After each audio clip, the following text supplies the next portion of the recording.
പരിശുദ്ധ പരമദിവ്യകാരുണ്യീശോയ്ക്ക് എന്നേരവും ആരാധനയും സ്തുതിയും പുകഴ്ചയുണ്ടായിരിക്കട്ടെ. ഇന്ന് ജനുവരി മാസം 29 വ്യാഴാഴ്ച. പുതിയ പ്രഭാതം നൽകി നമ്മെ അനുഗ്രഹിക്കുന്ന കർത്താവിന് നന്ദി പറയാം. ദിവ്യകാരുണ്യീശോയെ, ഇന്ന് മുഴുവനും ഞങ്ങളെ കൈ പിടിച്ച് നടത്തണമേ.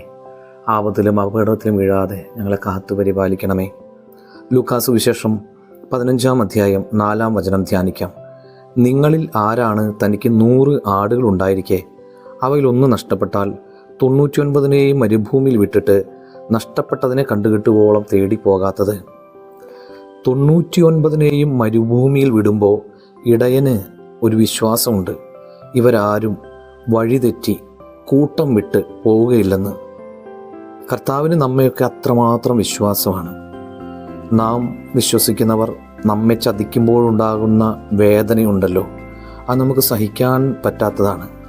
അതേ വേദനയാണ് നമ്മെ പ്രതി ഈശോ അനുഭവിക്കുന്നത്. കർത്താവേ, അങ്ങയെ ചതിക്കുന്നവരായി മാറാതെ എന്നും വിശ്വസ്തയോടുകൂടെ അങ്ങയോട് ചേർന്ന് നിൽക്കുന്നവരായി മാറാൻ ഞങ്ങൾക്ക് കൃപ തരണമേ. എല്ലാവർക്കും നല്ലൊരു ദിവസം ഉണ്ടാകട്ടെ. നമ്മുടെ കർത്താവ് ഈശോ മിശിഹായുടെ കൃപയും പിതാവായ ദൈവത്തിൻ്റെ സ്നേഹവും പരിശുദ്ധാത്മാവിൻ്റെ സഹവാസവും ഉണ്ടാകട്ടെ, ഇപ്പോഴും എപ്പോഴും എന്നേക്കും. ആമേൻ.